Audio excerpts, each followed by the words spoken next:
here is a very important property of the length function, which is called translation invariance. It says if I take a interval I and translate it by some number x, then the length of it does not change. So, it says length of I is equal to length of I plus x. When I take an interval I and translate, so this is a translated set, just shift it, push it by a distance x. So, I plus x is all y plus x, y belonging to I. And this property is obvious, because if, say for example, if I has got endpoints a and b. So, this property of translation invariance is quite obvious, because of the fact that if I has got, let us say it is a interval with left endpoint a and right endpoint b, then I plus x is the interval with the left endpoint a plus x and right endpoint b plus x. So, length of I plus x is same as b plus x minus a plus x, which is equal to b minus a, which is equal to length of I. So, length of I is same as length of I plus x, and that is for finite, and the same proof continues for infinite, because for example, if I is equal to say a to infinity, then what is I plus x?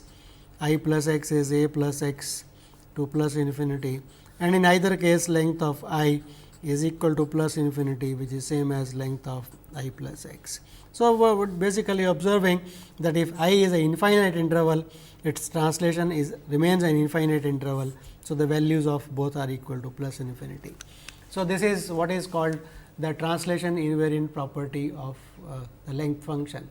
And finally, let us prove what is called the finite additivity property of the length function. We have used finite additive property of the length function for finite intervals, and we proved countable additivity property for the length function.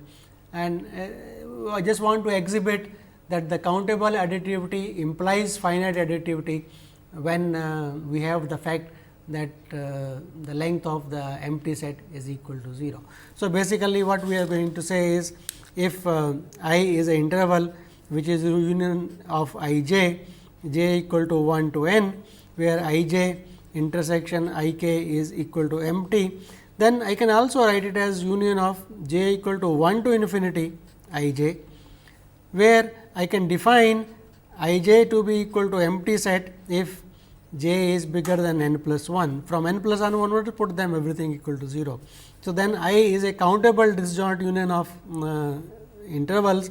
So, length of I must be equal to summation length of I j by countable additivity property, and that is same as summation j equal to 1 to n length of I j, because from n plus onwards they are empty, and so the length is equal to 0.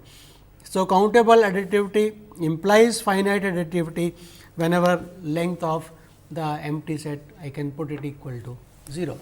So, let us just recapitulate the various properties of the length function that we have proved, namely the length function is a function defined, is a set function defined on the class of all intervals in the real line, with the properties that it is countably additive, countably subadditive, finitely additive, finitely subadditive, and translation invariant.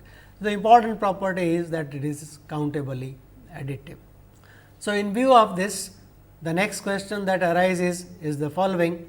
So, is a measure, length function is a measure which is translation invariant, because it is countably additive and length of the empty set is equal to 0. In view of this, also observe that the length of the singleton is equal to 0. This is also a property of the length function, because the singleton set can be written as an open interval with the or a closed interval with the same end points, and so length will be equal to x minus x, which is equal to 0. It is finitely additive and countably subadditive.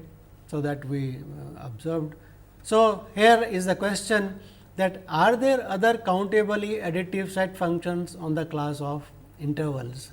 So, we would like to know length function which we just now proved, is one such function which is countably additive set function on the class of all intervals. So, are there other countable additive set functions on intervals? So, to answer this question, let us make a notation. So, we will denote by I upper tilde. So, there is a wave kind of a sign. So, this symbol is called calligraphy I. So, the collection of all left open right close intervals will be denoted by this symbol cal I. This is calligraphy I, right, with the upper tilde. So, there is a collection of all left open right close intervals. So, intervals whose left end point is not included, but right end point is included, and keep in mind, if it is infinite, then there is no right end point on the real line. Okay. So, this is the collection of all left open right close intervals. So, what we are going to prove is the following. Suppose we have got a set function mu on the class of all left open right close intervals, such that let us say it is finitely additive. This mu is given to be finitely additive, and also given the fact that mu for a finite interval is finite for every a and b. Then we want to prove that this can be characterized by the existence of a monotonically increasing function f from r to r, such that mu of the interval left open right closed interval a b is given by f of b minus f of a for every a belonging to R. So, what we want to show is that if mu is given to be a finitely additive set function on the class of all left open right closed intervals, and mu with the property that it is mu of a finite interval is finite, then we want to show that this must be given by a monotonically increasing function f with the relation that mu of a b is nothing but f of b minus f of a. And keep in mind, this looks like if lambda is the length function, if mu is the length function, then the obvious choice for f is the identity function y equal to x. So, then it will be equal to b minus a. So, it is in some sense we are generalizing the length function. That means, if mu is any finitely additive set function, then it must be given by this. So, to prove this, let us observe that mu of a b is given by f of b minus f of a. So, that itself tells us what should be the definition of the function f. For example, if I fix here a point a, if a is fixed, that means f of a is fixed, then I can calculate f of b as equal to mu of a b minus plus f of a. So, this relation itself gives me a hint how should I define mu of the function f.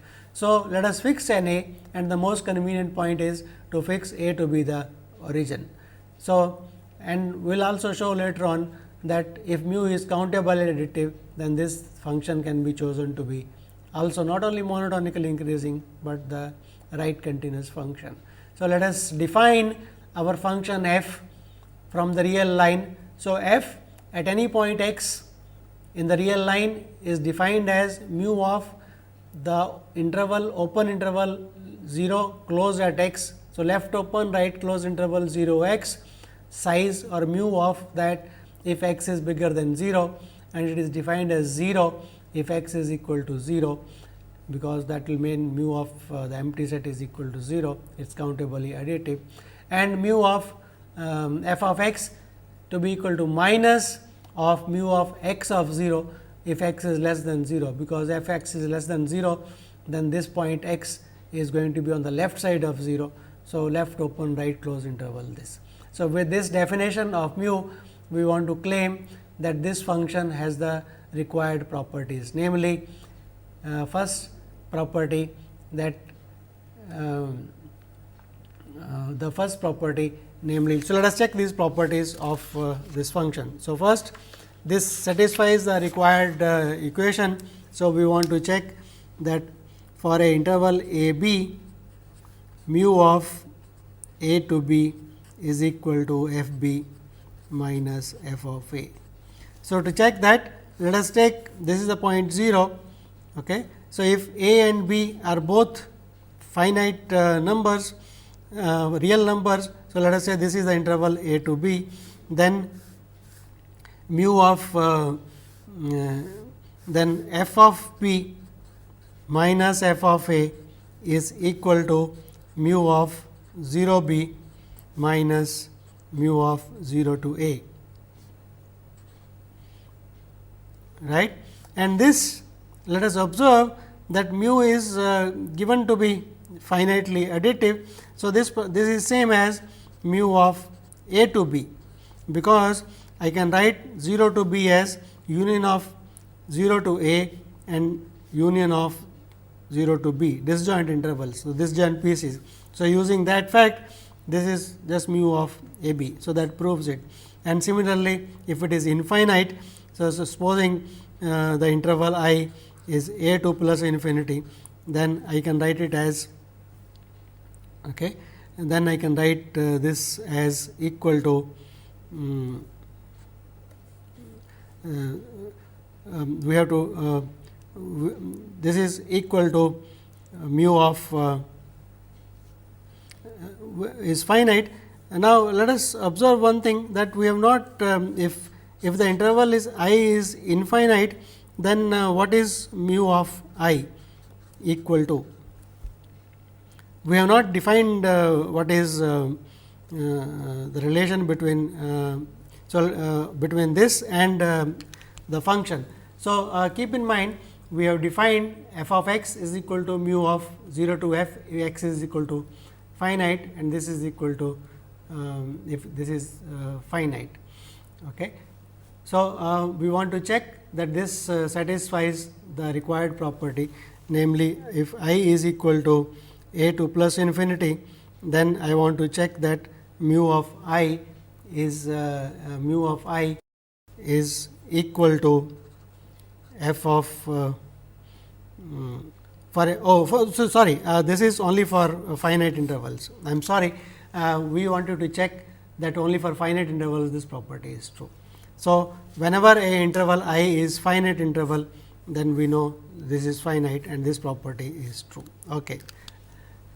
So, now let us check the next property, namely that f is monotonically increasing. So, let us check the property that this property is. So, let us take 2 points. So, let us take the case here is 0, here is x, say here is y. Okay. So, we have got x less than y, we want to check f of y. So, we want to calculate f of y. So, what is f of y? By definition is mu of 0 to y, and that I can write as mu of 0 to x using finite additive property. I can write 0 to x union of x to y, mu of that, and that by finite additive property is mu of 0 to x plus mu of x to y. And now, this is equal to f of x by definition. So, this is equal to f of x plus mu of x to y, and this is some non-negative quantity. So, I can write this is bigger than or equal to f of x. So, if x is less than y, then f of x is less than f of y. So, that proves it is monotonically increasing in the case when both x and y on the right side of it, and same proof will work if they are both are on the left side of 0. So, here is y and here is x, right. So, we have got y less than or equal to x. So, we want to look at what is f of y. So, that is equal to minus mu of y to 0 by definition. So, that is equal to minus y to 0. So, this I can write it as mu of y to 0 union 0 to y to x union x to 0, and that by additive property is minus mu of y to x minus mu of x to 0, and this is equal to minus this is f of x. So, we have got this is plus f of x, because f of x is defined as minus of this, and this is a negative quantity, that means f of y is less than or equal to f of x. So, once again that property is true. Okay. And the third case, when the third case being, let us take it is 0 here and y here and x here. So, in that case, what is f of y? Let us look at y to x, that is equal what is mu of y to x. From this I can write it as is equal to f of y minus f of x by definition, okay. And this is bigger than or equal to 0. So, implies f of this is f of this is not f of, this is f of x minus f of y, right. So, that means f of x y is less than or equal to f of x. So, once again in all possible cases we have checked that f as defined above is a monotonically increasing function. So, we want to check now that if mu is countably additive, then this implies f is right continuous from the right. Finite additivity property gave us that f is monotonically increasing, and we are claiming that if mu is countably additive, then f must be right continuous. So, what is right continuity? So, let us take a point x, let x belong to R, and let us say take a sequence x n,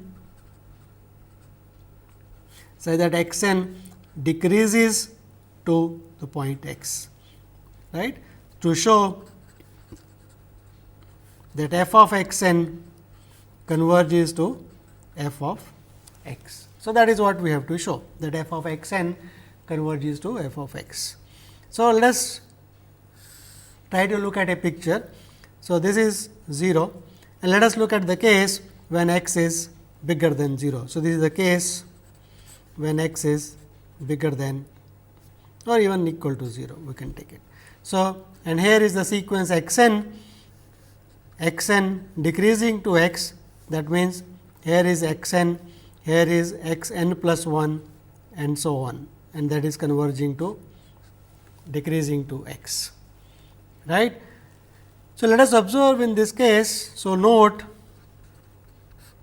look at the interval which is 0 to x n. So, this interval 0 to x n, I can split it as interval 0 to x, left open right close, 0 to x, okay, and then x to union of x to x n, okay, union of this x to x n. Now, I want to split this portion also. So, the interval x to x n plus 1 x n, this interval is same as, let us start. So, this part, so that is x n plus 1 comma x n, the next part, so that will be x n plus 2 comma x n plus 1 and so on, right. So, can I claim? So, I want to claim that this is union of x n plus k to x n, k equal to 1 to infinity. So, and that is because if I take any point between x to x n, so take any point here, this x n converges. So, it is going to cross over this point, any point inside the interval x to x n, right. So, that means that it is going to fall inside one of these intervals, and all these intervals are subsets of it. So, it is quite easy to check that x to x n, this interval is a union of intervals x n plus k to x n, k equal to 1 to infinity. And here we are using the fact that x n decreases to x. So, this fact is being used here. So, now realize that x to x n is a countable disjoint union of these intervals. So, and mu is given to be countably additive. So, what we have is the following property. So, that says mu of x to x n is equal to summation k equal to 1 to infinity of mu x n plus k comma x n, right. So, now let us write this in terms of f. So, that means f of x n minus f of x is equal to summation k equal to 1 to infinity of f of x n minus f of x n plus k. Now, this is a series of non-negative terms. So, I can write as limit of the partial sums. So, let us write limit of m going to infinity of summation k equal to 1 to m f of x n minus f of x n plus k, and this is equal to limit m going to infinity. Now, this is a partial sum, right. So, what does that mean? So, this is k equal to 1, okay, n to n plus k. So, n to n plus 1 and 2 to. Okay. So, this is a sum where terms will cancel out. So, let me just write it. So, this is nothing but f of x n minus f of x n plus 1. The next term will be plus f of x n plus 2 minus f of x n plus 3 and so on. So, it will be going up to, right. So, up to m. So, k equal to m. So, f of, so minus f of n plus m. Okay. So, that means what? So, note that n plus 1. So, we are starting with k equal to 1, n to n plus 1. So, n plus 2, k plus 1. So, what are the terms which are cancelling? So, this says that n plus 1, n plus 2, n 2. So, n plus sorry, it should be n plus 1 minus n plus 2, right. So, when the next term comes n plus 1, n plus 2 and so on. So, these terms cancel, right. So, what will be left with equal to limit m going to infinity of f of x n minus f of x of n plus m. So, that means, what we get is the following, and this is independent of m. So, what we get is left hand side was f of x n minus f of x is equal to f of x n minus limit m going to infinity of f of x n plus m, and these cancel out, negative sign cancels out, we get limit m going to infinity f of x n plus m is equal to f of x. So, that is same as saying that f is continuous from the right at x, and that we have proved when x is bigger than or equal to 0. So, when x is bigger than or equal to 0, this is right continuous. The other case, when x is negative and still whenever x n converges to 0 or x n decreases to 0, we will show that f of x n converges to f of x, showing that f is right continuous at x when x is negative also. We will do this in the next lecture. Thank you.